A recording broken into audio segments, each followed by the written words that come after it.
Travis Wayne Goodsell. I'm going to do something different for the structure of this video. Last night, I was sent some porn via email that contained Dallin H. Oaks. And so I looked up and obtained his talk at the Pulpit of Conference on pornography. And we're going to go over it today.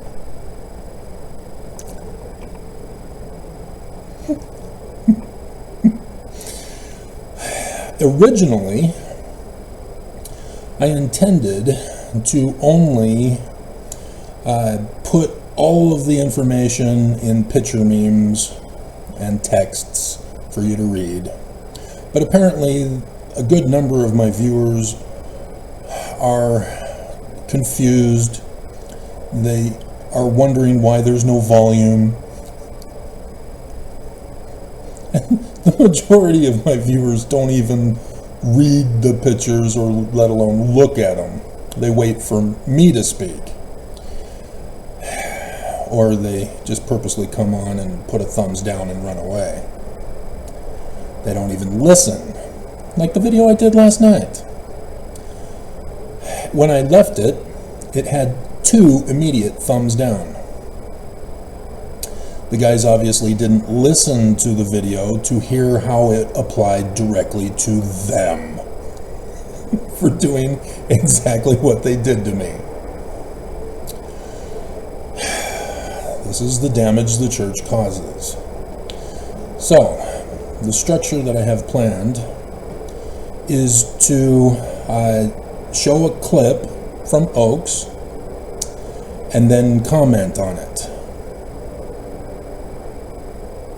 We shall go from there, and I'll make the video as we go along, and I shouldn't be on long enough for the cyber terrorist to freeze my camera. We'll see. And we'll go from there. Obviously, there's going to be a whole bunch of stuff that I didn't get a quote from, because every single line was gold. You know, his misuse of scriptures to prove his point, which we'll sort of get into, but it has to do with redefining words, vilifying pornography, so then he can then justify misusing scripture that has nothing to do with the subject matter. Let us proceed. And young women, please understand that if you dress immodestly, you are magnifying this problem by becoming pornography to some of the men who see you. Talking about the sad girls, talking about bad girls. Travis Wayne Goodsell. This is possibly the final video of the day for the Oaks pornography series that I have a separate playlist for. Had to put a disclaimer at the beginning to say that all of these videos are different. I'm just lazy and using the same intro material. Thus to get it out quicker for you. And so I'm saving the best for last today, as I've got plenty to do for tomorrow, maybe. We'll see how it's received. The first one is doing fairly well, and of course the others are dying off because everybody thinks it's the same. No!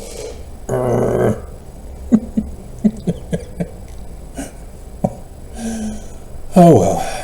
So, we'll also throw in church news for this video, as there really isn't any of value for day number 3 of the Feast of Tabernacles for the house of Israel of the Danites on Mount Ephraim.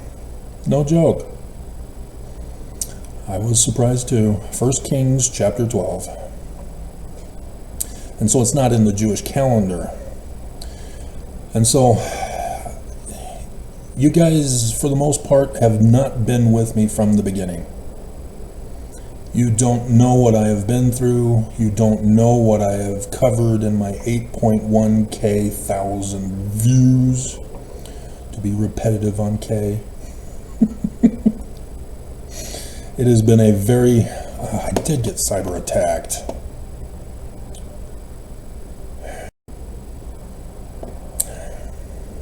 It has been a very long latter days. As I'm waiting for it to end, as the abuse just will not stop. Mormons don't care about going to Zion. They want to worship Lucifer. They want to call him Jesus. They want to follow false prophets, but not go to conference to hear their words. They just like to bully other people to be Mormon or accept Mormonism as true without putting in the work to do their study and research. Just get a spiritual witness feeling. And this is the abuse of this video. That is the quote from Oaks, from the meme that is viral. That's where I found it. That's the person who gave it to me in an email yesterday. That's where he got it from. And so thus I was inspired, and thus was able to do the previous video segment to add to the Feast of Tabernacles. Because nobody understands the scriptures, because nobody's using the learning of the Jews. And you'd think people would use the learning of the Jews for at least the Old Testament that Christians call it. And yet, nope, Jesus. Jesus. And nobody sees that that's abominable. The Jewish Christ is not Jesus. And there are just too many people who are just pure evil to not care to know the truth. And that's where the abuse comes in. And in this particular one, it's about women being abused directly by Oaks. He calls women porn. I mean, this should be a red line for women. Nope, sorry, this church ain't true if the living prophet of Jesus is telling me I'm porn.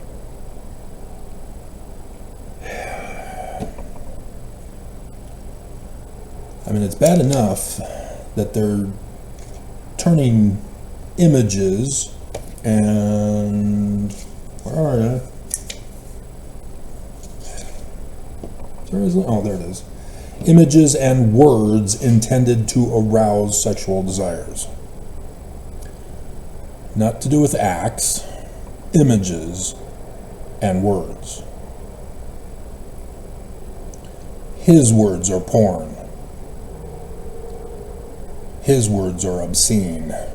His words are lies. His words are abuse.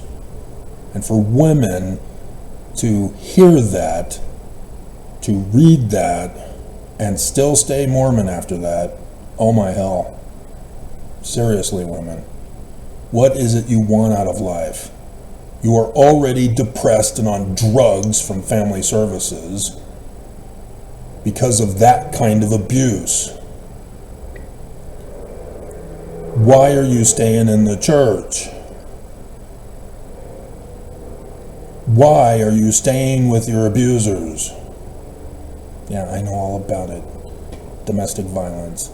You love being beaten because nobody understands him like you do. He's a good guy. He's just stressed.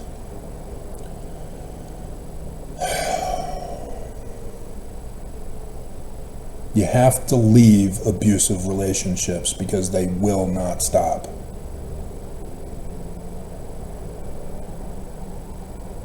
And it's sad that women who are abused don't want to hear it from anybody. And so they continue to get abused until one day they're dead. In the news locally, I'm hearing about parents who are abusing their children. It's an epidemic in Utah now. It's not just a few case examples. The consequences of being Mormon is producing the fruits. You've got psychologists educated at BYUs who work in psychology in the state of Utah and are all going to prison for one crime or another as the fruit of psychology. And the church embraces psychology as a weapon against us. And Oaks calls women porn.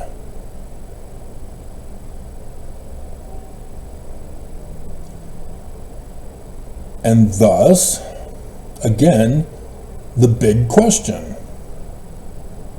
If it's not just the image of a woman or the words she speaks, that it's her, herself, how is a baby going to survive breastfeeding? How is a doctor going to survive without being harmed from delivering the baby? How is a husband supposed to have sex with you to have babies? How do other women who see you in the locker rooms at school or at your wedding dress fitting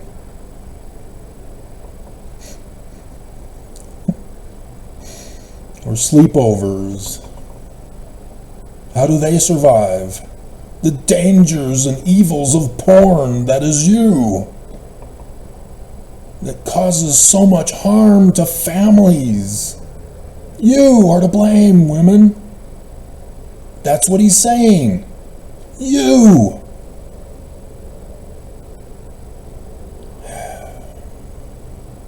And you stay in the church. And you put on a happy face in public, and inside you're taking depression drugs, slowly killing yourself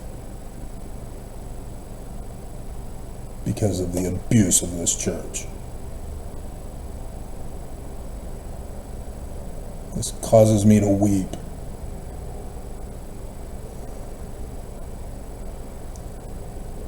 Women are so much more valuable.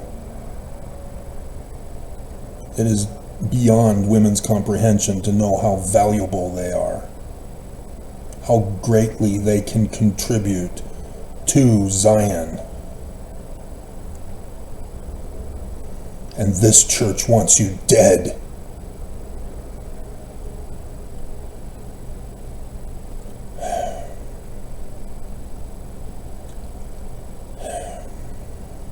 So, navigating the journey of adoption reunification. There's a porn alert. The one woman is got her garments exposed, underwear. They won't call it undergarments. Oaks did in his talk in April. But they call it garments rather than underwear, because underwear is porn.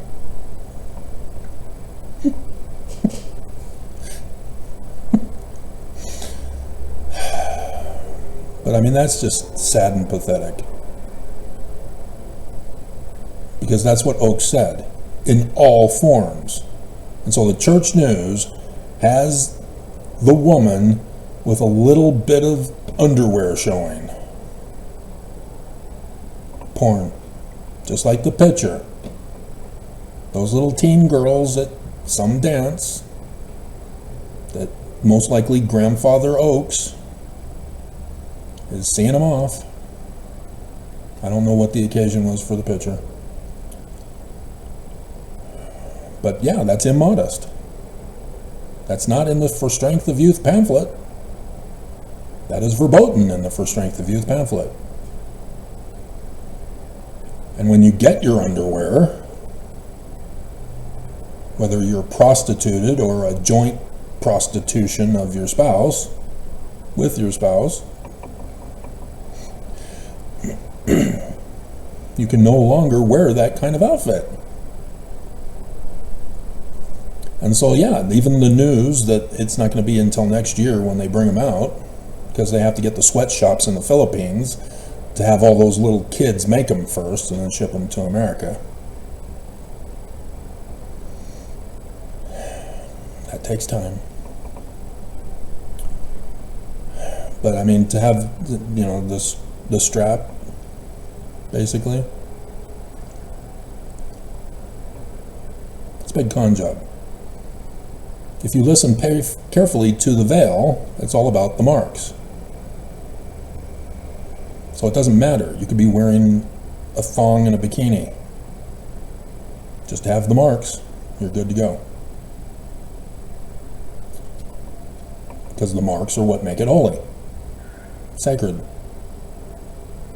Separate from regular bra and panties.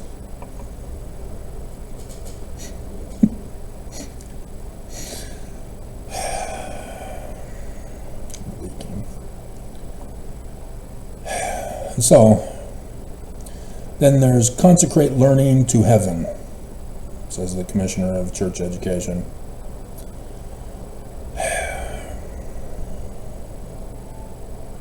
So they no longer call him the CES president.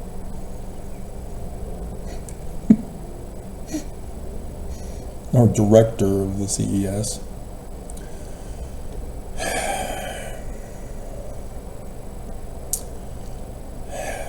Yep, Jeremy, you did some damage, that's for sure. Even though you plagiarized the Tanners.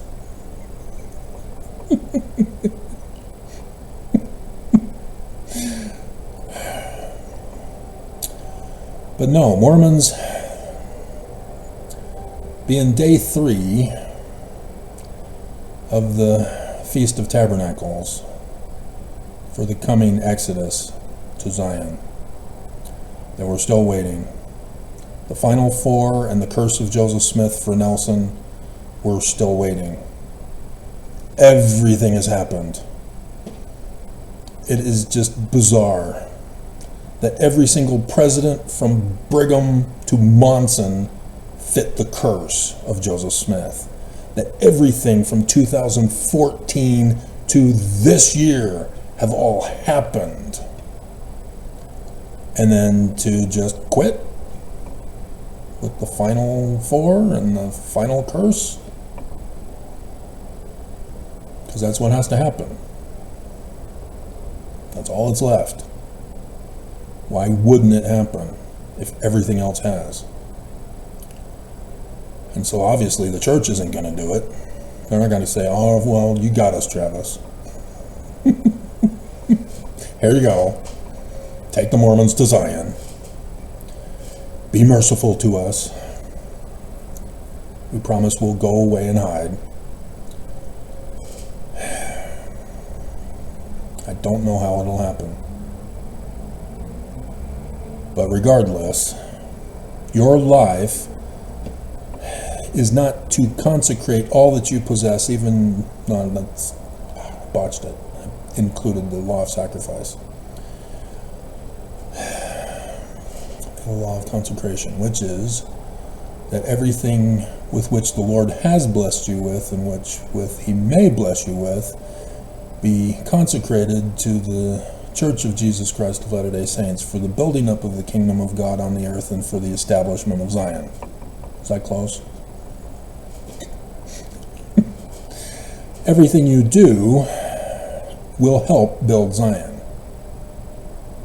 Regardless of what career field you're in, regardless of what business you may own, you can contribute to Zion.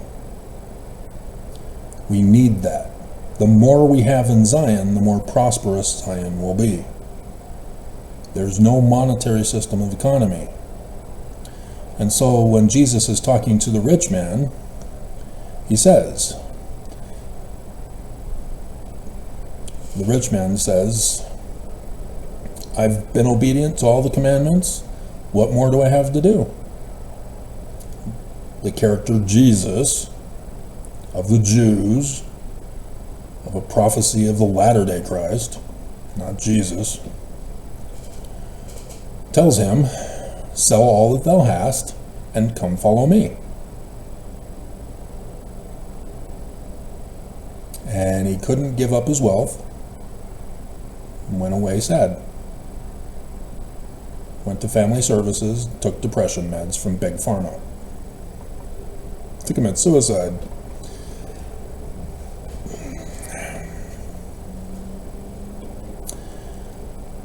In this particular case, those of you who own businesses can give your businesses to the storehouse. Because it would be expected to have the church's goods and products to just move them in the Exodus to Zion, to put them in the central storehouse. And so there would be no need to liquidate that stuff, just give up the land so that we obtain Zion. That's what you should be doing. But instead, he's saying consecrate learning to heaven. Again, what good is your learning if it's not for this life? If it's not for Zion? To make Zion prosper. This is the abuse that is done to women by the prophets, that the commissioner of church education is now doing through education. Church doesn't want women educated. Church doesn't want women to go on missions. The church doesn't want women to have careers. They want you barefoot, pregnant, in the kitchen year after year until you can't bear no more.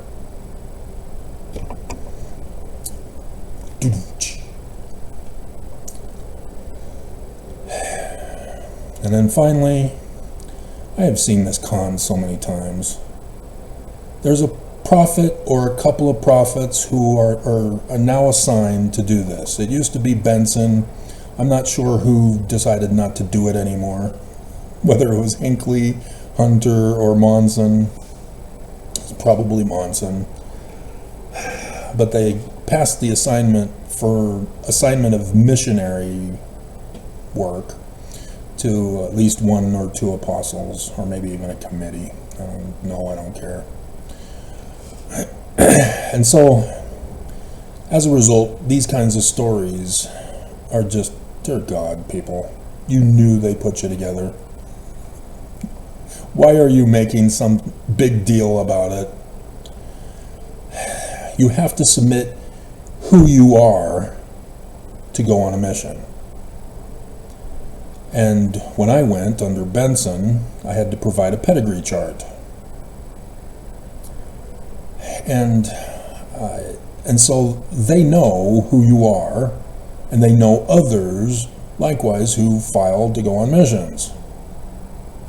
And so they use this in the church news to think it's proving that the church is true somehow, that it's inspired by Jesus. Oh my. No.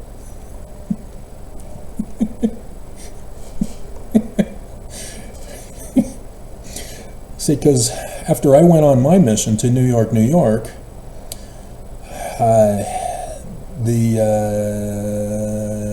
was it Benson still?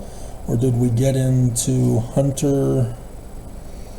It was 95, so 94 would have been Hunter.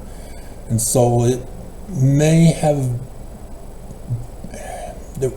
it would have been close. I'm not sure how old he is. But my cousin, from a different name, would be called to go to the New York North.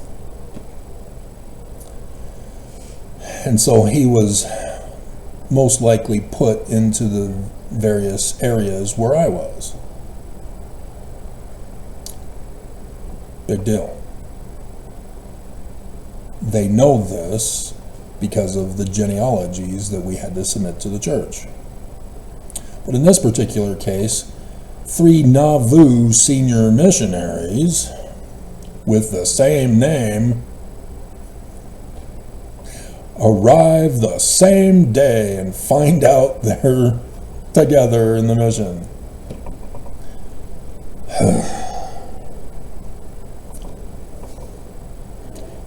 That's one of those stories that makes me barf. They purposely did that for a church news video. And so, young women, please understand that if you dress, modesty is a matter of opinion. You're beautiful. Don't let any bully, no matter what their position of trust is, threaten you, to name call you and bully you as something evil. He is magnifying this problem by calling you porn. That's why he's projecting. He is a servant of Satan. When will you figure it out? When will you wake up and say enough is enough? Because it just makes me cry. I watched a series in which the main female characters were all getting killed off. Pissing me off.